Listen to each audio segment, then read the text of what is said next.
Again, the title of my talk this evening is the legitimate role of government in a free society and what our colleges teach and what our colleges don't teach.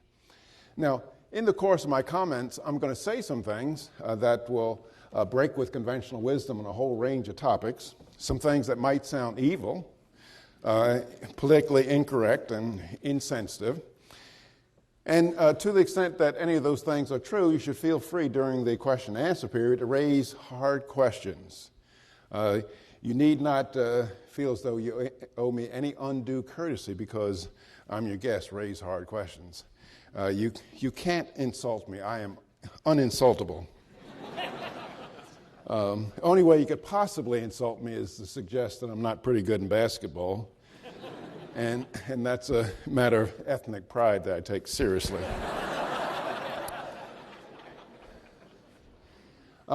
One of the justifications for the growth of government, far beyond that envisioned by the founders, was to promote fairness and justice. That's a worthy goal, but we might also ask in the process, what is fairness and justice? And what is the legitimate role of government in a free society? Something that our youngsters do not, they're not taught. Let me just spend a few minutes discussing what the founders saw as the legitimate role of the federal government. And to do that, let's turn to the rule book that they gave us, namely the United States Constitution. And most of what the founders saw as a legitimate role for the federal government is found in Article 1, Section 8 of the United States Constitution. And let me just briefly quote some sections thereof. It says, Congress shall have the power to lay and collect taxes, duties, imposts, excises, to pay the debts and provide for the common defense and the general welfare of the United States.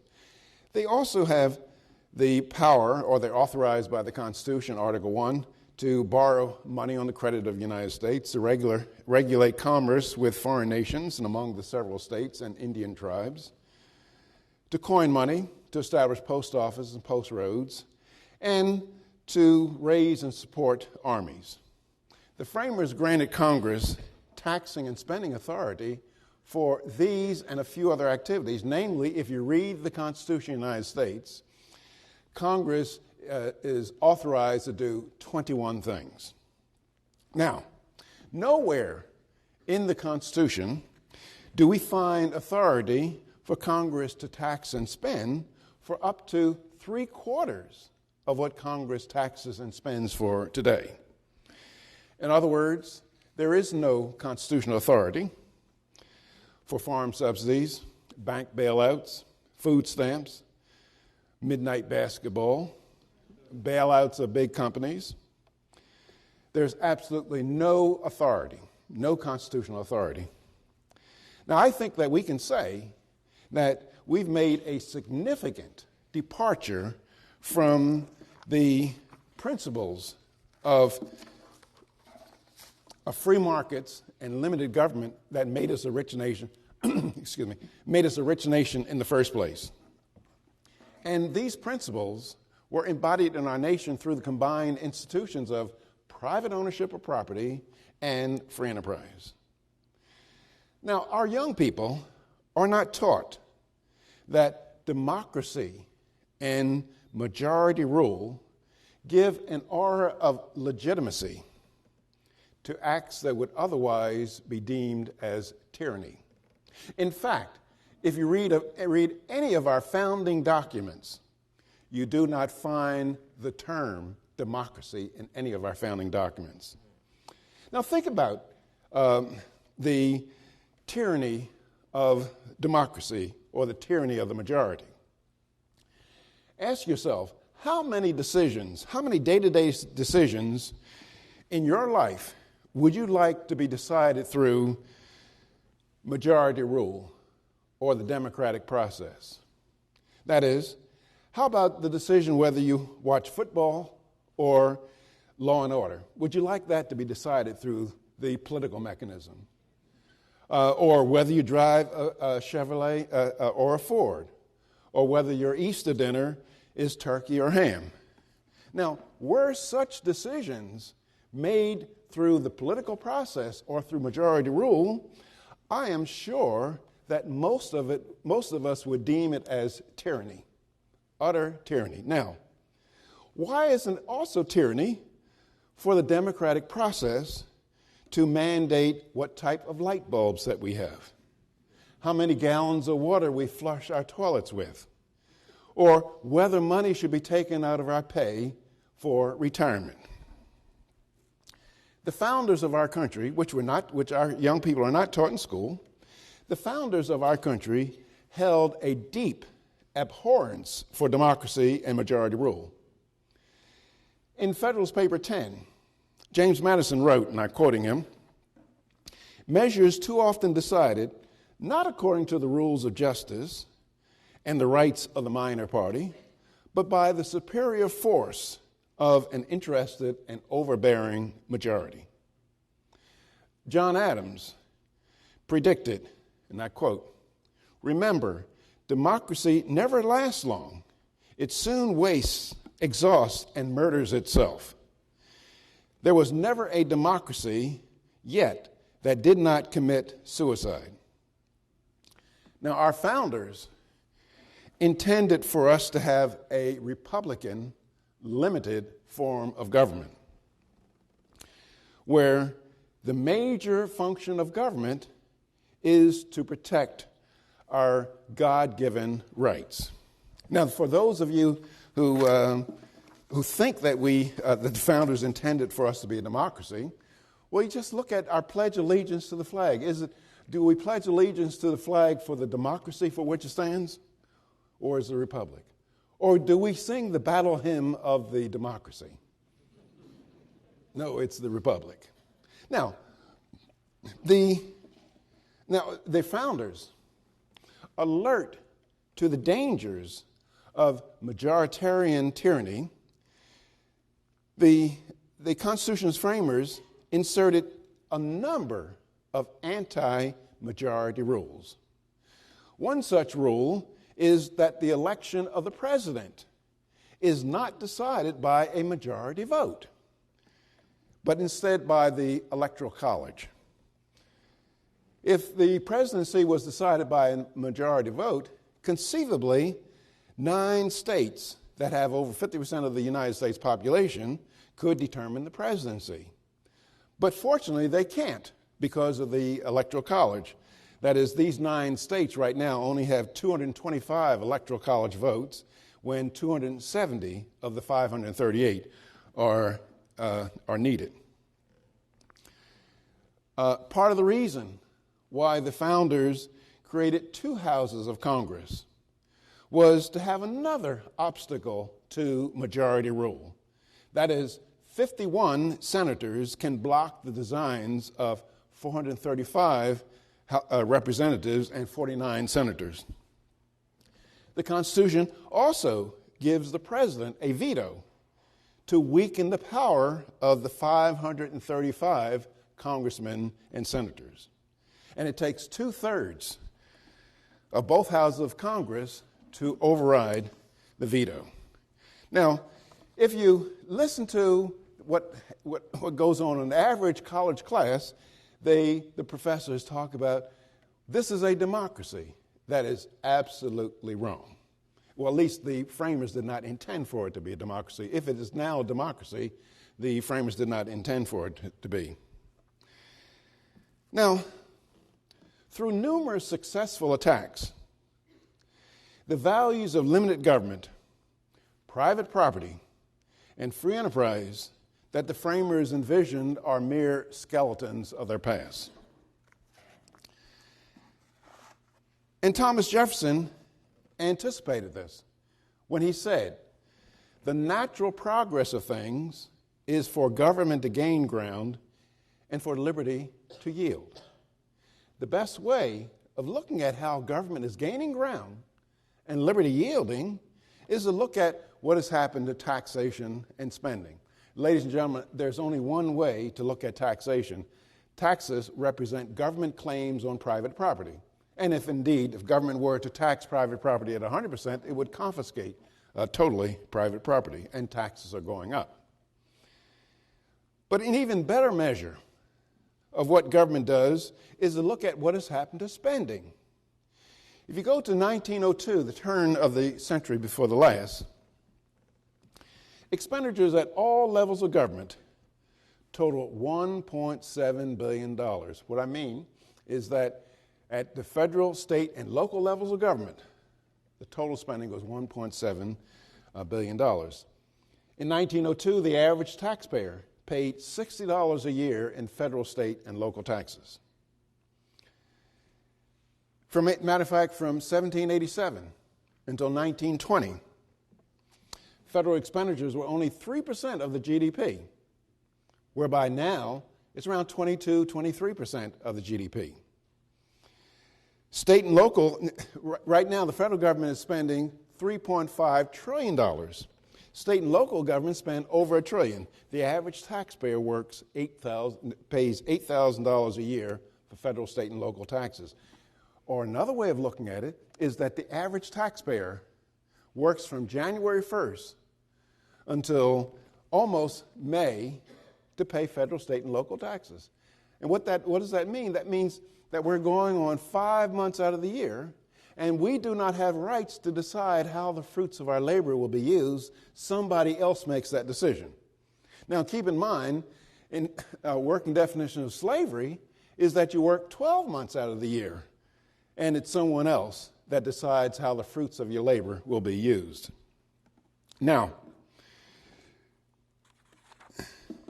in the economic sphere, the founders thought that relatively free markets, or what is called capitalism, was the most effective social organization for the promotion of individual freedom. Indeed, capitalism is defined as a system wherein individuals have the right to pursue their own interests, so long as they do not violate the property rights of others. There are private property rights held in goods and services. Much of the original intent of the United States Constitution, as seen in the document itself, and the Federalist Papers that supported the Constitution, was to bring about a climate in which this kind of social organization could occur. The great benefit of the free enterprise system that people just completely ignore, or people are not taught, is that through private ownership and control, it minimizes the capacity of one person to coerce another person. The coercive powers of the state are minimized. The coercive powers of the state are restricted to the legitimate functions of the state. And what are the legitimate functions of the state in a free society? Well, one legitimate function of the state is to protect you and me from international thugs violating our private property rights.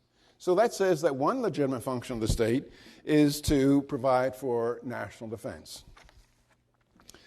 Another legitimate function of the state is to protect you and me from domestic thugs violating our private property rights. So that says at some level there should be the provision of police services. Other legitimate functions of the state in a free society are those of enforcing constitutional order, adjudicating disputes, and the provision of certain public goods as an economist would define them. In order to pay for these legitimate, and I might also add constitutionally mandated functions of government, each citizen is obligated to pay his share. Now, for the past half century in our country, free enterprise and what it implies has been under unrelenting attack.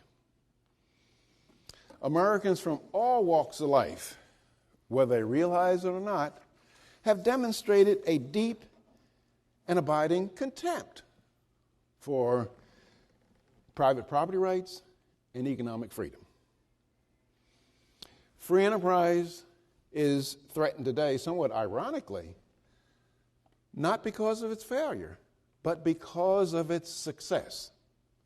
That is, capitalism has been so successful in eliminating the traditional problems of mankind, pestilence, disease, gross hunger and poverty, that all other human problems appear to us to be at once inexcusable and unbearable. The desire by many Americans to eliminate these so-called inexcusable and unbearable problems has led us away from the basic ideals and principles upon which our prosperous nation was built. In the name of other ideals, such as equality of income, sex and race balance, affordable housing, Medicare, orderly markets, consumer protection, energy conservation, just to name a few, we have abandoned many personal freedoms. As a result of widespread control by government in an effort to achieve these so-called higher objectives, we are increasingly being subordinated to the point where considerations of personal liberty are but secondary or tertiary matters, and often treated as dirt. Now you might say, well, is this guy exaggerating when he's saying that freedom in the United States is treated as dirt? Well, I'll let you decide. Imagine I send a letter to the United States Congress, and I tell them, my name is Walter Williams. I am an emancipated adult. I am fully capable of taking care of my own retirement needs. And if I fail to do so, let me die on the streets or go begging. But stop taking money out of my check each week for Social Security. How do you think that would be greeted? It'd be greeted with contempt. Here's somebody telling me how much I should put aside out of my paycheck each week for retirement. Why don't they tell me how much I should put aside each week for housing, for entertainment, for my kids' education? Surely if they did the latter, we would deem it as tyranny. Well, it's tyranny for them to take it out for Social Security. But we just accept this.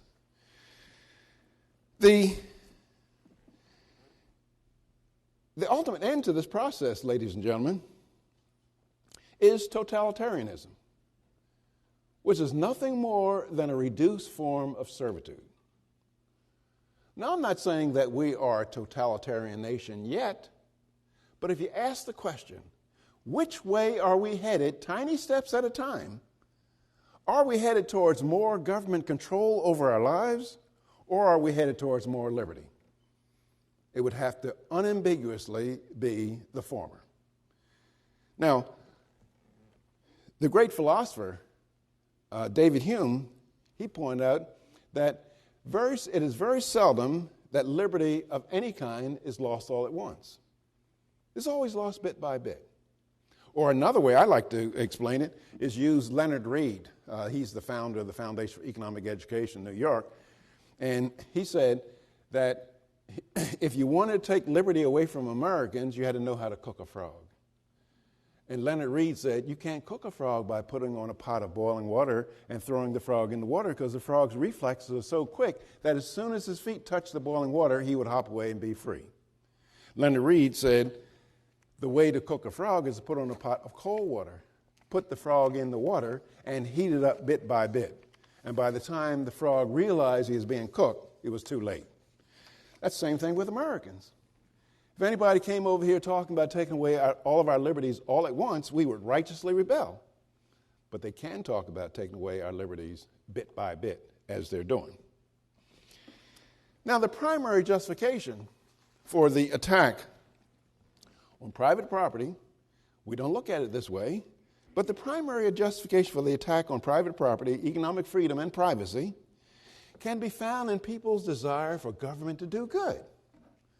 We all say things like, government should help the poor. Government should help the disadvantaged. Government should help elderly people. Government should help college students. Government should help failing businesses. Well, it's nice to say those things, but we have to recognize that government has no resources of its very own. What I mean by that is that those programs coming out of Washington, they don't represent congressmen reaching in their own pockets and sending out the money. Moreover, there's no tooth fairy or Santa Claus giving them the money. So when you recognize that government has no resource of its very own, that forces you to recognize that the only way the government can give one American citizen $1 is to first, through intimidation, threats, and coercion, confiscate that dollar from some other American. Now, if you believe that I'm being too loose with the terminology, intimidation, threats, and coercion, well, you had April 15th to check me out on that. Now, we ask government, and we don't even think about it this way. We ask government to do things that if a person did the identical thing privately, we would roundly condemn him as an ordinary, low-down, despicable thief. For example, I could see an elderly lady sleeping out on the grate in the dead of winter in downtown Pittsburgh. And I could walk up to Dick Jewell with a gun in my hand. And I could say, Dick, give me your $200. Then, having gotten his $200, I could buy the lady some medical attention, some food, and shelter. Would you find me guilty of a crime? Yes, I would. I'd be guilty of theft, regardless of what I did with the money.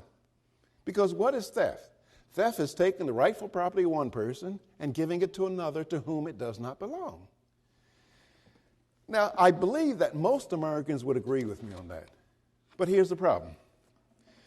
Is there any conceptual distinction between that act, where I walked up to Dick, and when the agents of the United States Congress, namely the IRS, they come up to me and say, Williams, you know that $200 you made last week that you planned to buy a nice bottle of Lafite Rothschild Bordeaux wine with it? You will not do that with the money. You'll give it to us, and we will go downtown and help the lady out. I assert that there's no conceptual distinction between those two acts. Both acts involve taking the rightful property of one person and giving it to another to whom it does not belong. Now, if you press me for a distinction, if you press me for a distinction, I can only find one distinction between those two acts. The first act, where I walked up to Dick, that is illegal theft. The second act is legal theft. It's just a matter of legality. And so you say, well, Williams, it's legal. Well, for moral people, we cannot allow legality alone to be our guide. Because there are many things in this world that are or were legal, but clearly immoral. That is, slavery was legal. Did that make it moral?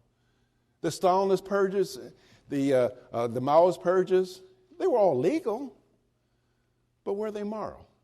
That is, we have to ask ourselves, is there a moral case for taking what belongs to one person and giving it to another to whom it does not belong? Now, in my 73 years of life, I know most of you guessing I'm in late 40s or something like that. In my 70 years of life, I haven't come up with a moral case for that. Now, I should say that I think that helping one's fellow man in need is praiseworthy and laudable if you help your fellow man in need by reaching into your own pockets to help him out. Reaching into somebody else's pockets to help your fellow man in need is despicable and worthy of condemnation, in my opinion.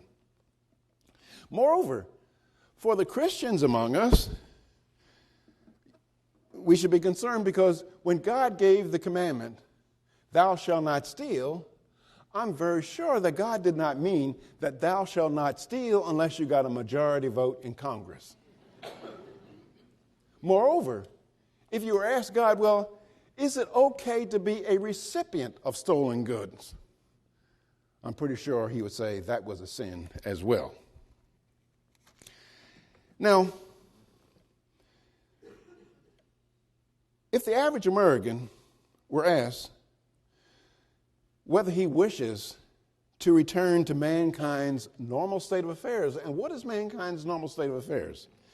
Well, it's arbitrary abuse and control by others.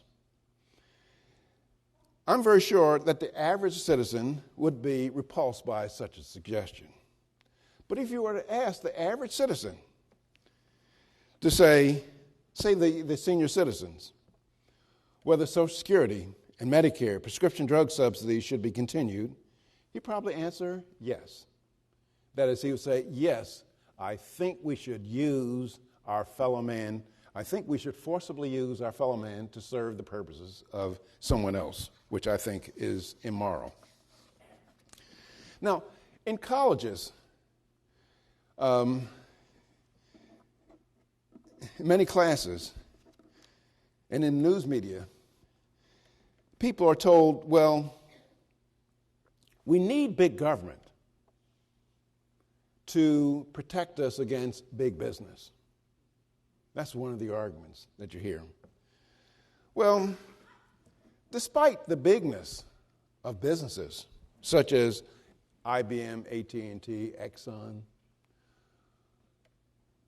how can they get money from us? They can't get any money from us. That is, the only way Exxon can get $1 from me is for me to voluntarily get out of my chair, voluntarily drive up this man's lot, voluntarily hand him some money for some gasoline. What kind of power does he have over me? Now, that does not describe my relationship with government. The government can get money from me, whether I want to give it to them or not, even if it requires going over my dead body to get it. Now, I'd be somewhat remiss if I did not say that big business can get dollars from us, whether we want to give it to them or not. But what do they have to do first? They have to go to our elected representatives and get permission to rip us off, as they're doing right now. Now, for example, like the farmers, they're having problems. Some farmers are having problems. Now, the farmers know where I live. I live in Valley Forge, Pennsylvania. Now, if the farmers are having problems, they can come and knock on my door and say, buddy, can you spare a dime? Now, I'd probably tell the farmers to go play in the traffic. And so they know that. And so they'll go to their elected representative and say, hey, if we ask Williams to voluntarily help us out, he's going to tell us to go and play in the traffic. So could you use your agents to take his money? That's how big business can get money from us, whether we want to give it to them or not. Now, the free market and voluntary exchange are roundly denounced by today's defenders of what I call the new human rights. These defenders of the new human rights are the chief supporters of reduced private property rights, reduced rights to profits. They're anti-competition and pro-monopoly. These people are pro-coercion and control. They want to replace the market with government. Why do tyrants want to replace the free market with industrial planning or economic planning? Well, because tyrants do not trust that people behaving voluntarily will do what the tyrant thinks that they ought to do. So they want to replace the market with economic planning. Now, I'll give you a definition of economic planning that will last you the rest of your lives, last you even through graduate school. Economic planning is nothing more than the forcible superseding of somebody else's plan by the powerful elite. For example, my daughter might plan to work for the hardware store guy down the street for $3 an hour. He says it's okay. Her mother says it's okay. Her father says it's okay. But the powerful elite will say, we're going to supersede that plan because it's not being transacted at the prices we think it ought to be transacted at. Or I might plan to buy a Honda motorcycle from a Japanese producer. The powerful elite will say, Williams, we're going to supersede your plan through tariffs and quotas because we think you ought to buy a Harley Davidson. Now, many of these people are just plain evil. But many of them do it in the name of good. But do-gooders do not realize that most good is not done in the name of good. Matter of fact, if you were to ask me, Williams, what's the wonderful human motivation that gets wonderful things done? I would say greed. Now, I'm not talking about ripping off people, fraud, robbery. I'm talking about people trying to get as much as they can for themselves. Now, you might not have thought of it this way, or surely I know a college professor would never tell you this, but consider the following. Now, this winter, you had Texas cattle ranchers getting up in the dead of night, in blizzards, running down stray cows trying to feed them, maybe trying to give them shots, maybe getting kicked by the cows. They're making this personal sacrifice so that New Yorkers will have beef on their shelves. You have Idaho potato farmers getting up doing back-breaking work, working in the sun, bugs biting them, dirt underneath their fingernails, making this personal sacrifice so that New Yorkers also have potatoes on their shelves. Now, why do you think they're doing that? You think they're doing that because they love New Yorkers? They may hate New Yorkers. I'm not that wild about New Yorkers myself. But they may hate New Yorkers, but they make sure that beef and potatoes gets to New York every single day of the week. Why? Because they love themselves. They want more for themselves. For another example, most of you have automobiles. I think that is a wonderful idea. Now, do you think you have the automobile because some Detroit assembly line workers care about you? They don't give a hoot about you. If you met one another, you might start fighting. Why do they do that? Because they care about themselves. Let me give you another example. I'm getting ready to close because I'm quite sure you had some questions. Let me give you another example of the virtue of greed. Some people say, well, Williams, since you're trying to win friends and influence people, instead of saying greed, why don't you say enlightened self-interest? Well, that's okay. I like greed better. But, sometimes people have said to me, I've told people, I don't care much about future generations. And sometimes people are just horrified. Williams doesn't care about future generations. Well, I always ask, what have future generations ever done for me? That is, some kid that's going to be born in 2050, what has he done for me?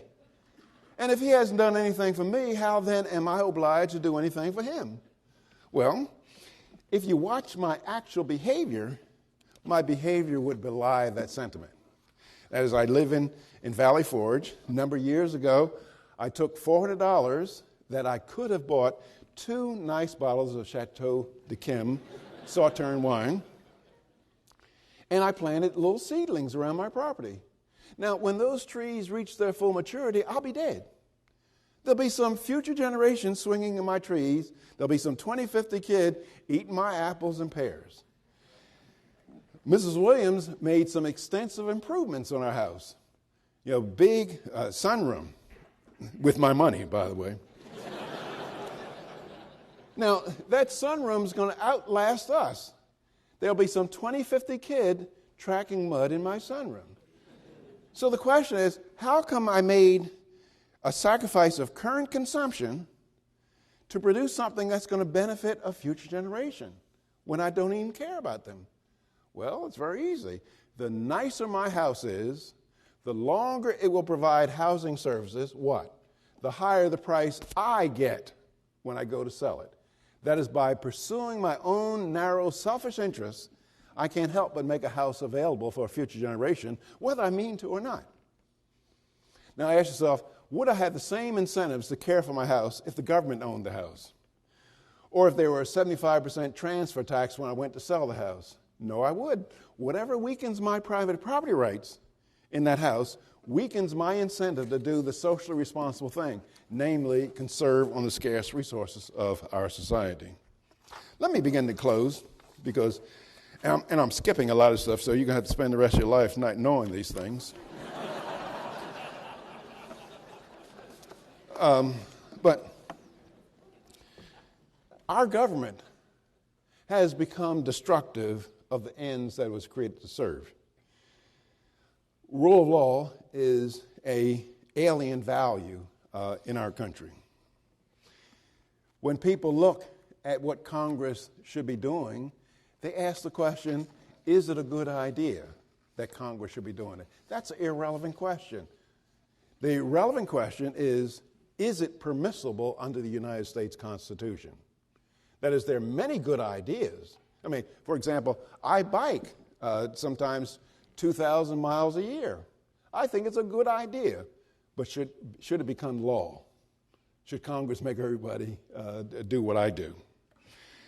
I think that if the founders were to come back today, I think they would be very disappointed with our young people and ourselves, old people as well.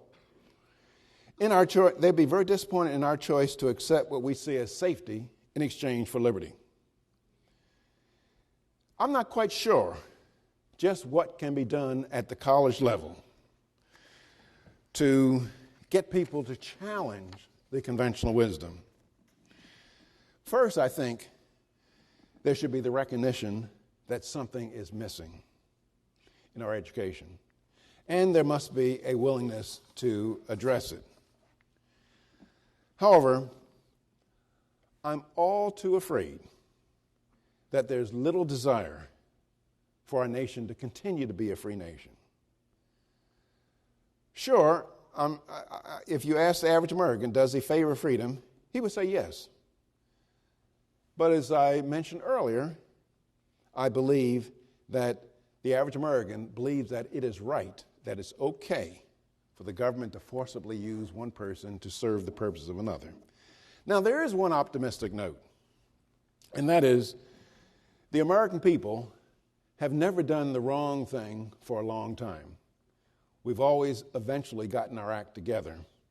But we better be about getting our act together while we still have the liberty to do so. Thank you very much. Thank you. Thank you very much.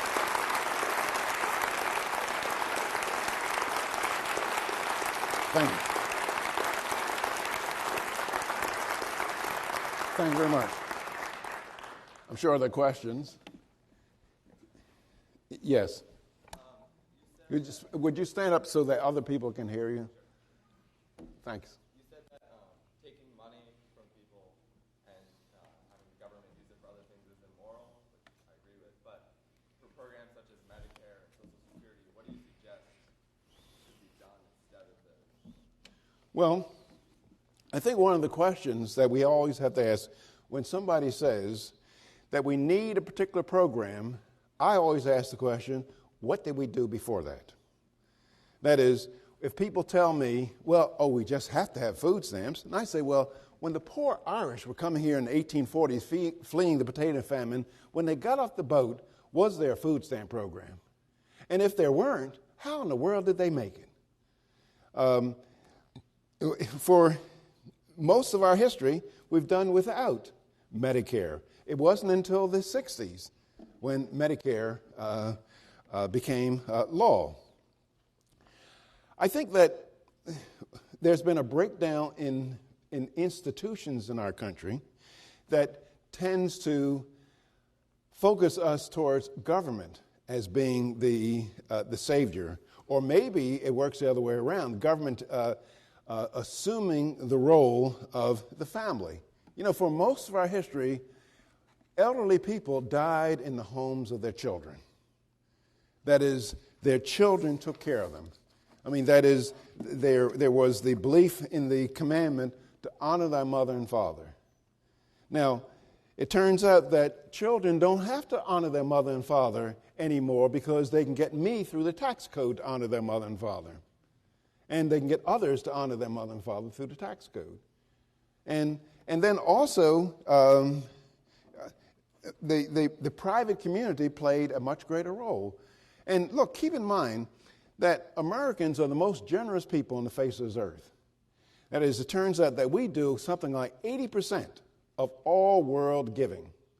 And that has been true about us throughout our entire history. Matter of fact, that's one of the things that Alexis de Tocqueville noted when he came here to study prisons.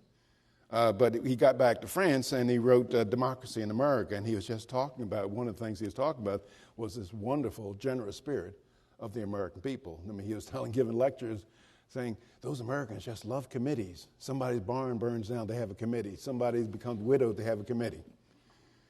And so I think that but again, here's what you're asking me with that question. You're saying, well, Professor Williams, isn't there at least one moral case for taking what belongs to one person and giving it to another? I cannot think of any moral case for legalized theft. None whatsoever. And I'm very sure, as I suggested, that when God said, thou shalt not steal, he did not mean that thou shalt not steal unless you got a majority vote in Congress. Another question? Yes.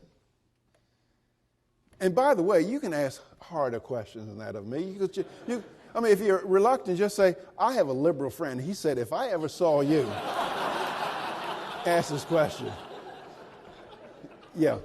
So for legalized theft as regards to Medicare, now that it is legal, what do we do with all the people who are plugged in? With all those folks who are on the middle? Yeah. Well, no, we can't go. I think that we can't go cold turkey on them. I think that there should be some kind of withdrawal, some form of withdrawing from the Medicaid and Medicare programs. I'm not saying go cold turkey, but we'd have to find some way. If we're going to be a moral people, we have to find some way to get out of the position where the government spends close to three-quarters on activities that have no constitutional basis at all and are in fact immoral. Maybe one of the things that Milton Friedman and a bunch of others, Bob Bork and I, in the late 1970s, we wrote a spending limitation amendment to the United States Constitution, and Senator Dick Lugar shepherded it through the Senate. As a matter of fact, the Senate voted in 1982 to pass it, but they didn't get through in the House, and then when it was reintroduced in the Senate in 1986, it didn't even make it through the Senate. But what we were calling for was a spending limitation amendment to the United States Constitution, telling the Congress that they can only spend a certain percentage of the GDP. And I think that would do a lot to rein in spending. Matter of fact, if you look in the appendix of Milton Friedman's Free to Choose, you'll see the amendment, the spending limitation amendment that we worked on. And I believe it called for 18%. The federal government had no right to spend any more than 18% of the GDP. I was pushing for 10%.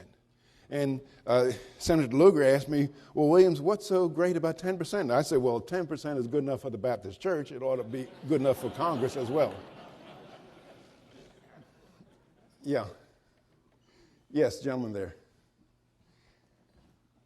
Dr. Williams, I think you've made a compelling argument this evening for those who make decisions based on logic, but it seems like those that are in power have somehow persuaded people to make decisions based on emotion, and that seems to be, in my mind, what has led us into a lot of trouble. Mm-hmm. Could you, in some way, if you agree with me, could you address how Well, we might overcome people making decisions based on emotion without careful logical consideration about what is right and wrong? okay, let me try to address that. I'm not quite sure I have the right answer, but I'm not one to put most of the blame for our current state of affairs on politicians, because politicians are doing precisely what we, the American people, elect them to office to do. That is, what do we elect them to office to do? We elect them to office to use the power of their office to take what belongs to one American and give it to us. Now, you might say, oh, well, Williams, that's insulting, not we in Pennsylvania. Well, imagine I'm running for the Senate in Pennsylvania, and I go back and forth across the state. And I tell them that, I tell the American people, look, if you elect me to office, don't expect for me to bring back aid to higher education, highway construction funds, prescription drugs, because it's not in the Constitution. Do you think I would get elected to the Senate from Pennsylvania? No, I wouldn't. And the people in Pennsylvania would be acting exactly right by not electing me. Why? Because if I don't bring back billions of dollars from Washington, it doesn't mean that Pennsylvanians will pay a lower federal income tax. All that it means is that New Jersey will get it instead. That is, once legalized theft begins, it pays for everybody to get involved. And can you imagine can you imagine James Madison running for a presidency of the United States? The American people would run him out of town on the rail. I mean, let me just give you one example. In 1794, Congress appropriated $15,000 to help some French refugees. James Madison stood on the floor of the House irate, and he said, I cannot undertake to lay my finger on that article of the Constitution that authorizes Congress to spend the money of their constituents for the purposes of benevolence. Now, 2/3 to 3/4 of today's budget is for the purposes of benevolence. And do you think Americans would tolerate that? I don't think so. I don't think so at all. There's a question, a gentleman there, and then in the back. Dr. Williams, I agree with you on the premise that what we're doing is immoral. How do you respond to somebody who says, well, it's immoral to you? Moral is a relative term, or it's a construct that we use to describe something. How do you respond to the question of, well, how do we arrive at what's moral? Okay, well, the way you arrive at what's moral, in my opinion, my initial premise is that each of us owns ourselves. That is, I am my private property. You are your private property. You belong to yourself. Now, if you start off with the initial premise of self-ownership, then certain acts are clearly immoral and certain acts are moral. For example, why is murder immoral? It violates private property. Why is rape immoral? It violates private property. Why is theft immoral? It violates private property. Now, so that means what I produce is mine. And if you take it, that's theft. And so I think that, now, of course, all this is wrong if I don't belong to myself. If I belong to the United States Congress, then that's an entirely different matter. But I think that once you decide that there's of self-ownership, then there are moral absolutes, I believe. The gentleman back there, yeah. Professor Williams, it seems to me that the spending that the federal government's doing is going to lead us to disaster. It's deficit spending, it's borrowed money. Ultimately, we'll have to print money to pay these debts. It will inflate the currency. Where do you see this going? And how do we protect ourselves as individual investors, individual citizens? Well, one option might be to buy precious metals. And also not keep them in a safety deposit box, because the government can shut down a safety deposit box at a bank. Yes, I see no outcome except a very, very rapid inflation. And what is an inflation? Inflation is really the government stealing from its citizens. That is, matter of fact, I've often suggested to people that if you're ever on trial or appearing before a judge charged with counterfeiting, just tell the judge you were engaging in monetary policy. Because that's what monetary policy is when they increase the money supply. I do not know, I cannot fathom what my fellow Americans are thinking about when they seemingly tolerate what the Bush administration has done. Bush administration started with this stimulus stuff and the bailout stuff, and what the Obama administration is continuing on. But however, there's a ray of hope, and that is the so-called Tea Parties on April 15th, and then the wonderful Governor Rick Perry of Texas, who said that Texans might get so upset that they might decide to withdraw from the Union. And he's been attacked on that. And people do not understand that if you read the debates during 1787, the Constitution would have never would have been ratified if states did not think that they had the right to secede. And if you read next week's column, I give 3 examples of 3 states, New York, Rhode Island, and Virginia, who say that if during their ratification meetings, they say that if the federal government becomes abusive of the powers that we've delegated to it, we have the right to resume those powers. Now, I think that secession might be too early to talk about secession, but I think that what the governors can do, they can engage in nullification. That is, there's no constitutional or moral, you can't make a moral case for forcing people to obey unconstitutional laws. although the federal government has massive force. And so there is a question. You just have to be brave about it. Let me just say one final thing, because time is winding up, that maybe there's another glimmer of hope, optimism. There's a group of young people, and they call themselves freestateproject.org. And they're trying to get 20,000 Americans to move to the state of New Hampshire, peaceably take over the politics of the state, elect their own governors and congressmen and senators, negotiate with Washington, negotiate with Congress to obey the United States Constitution. And many of them are suggesting if they fail to get Congress to obey the United States Constitution, issue a unilateral declaration of independence.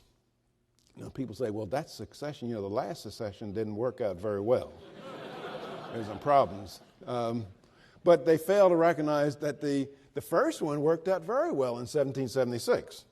And so we're batting 500, and I'd like to see whether they can break the tie. Thank you very much, folks. Thank you. Thank you.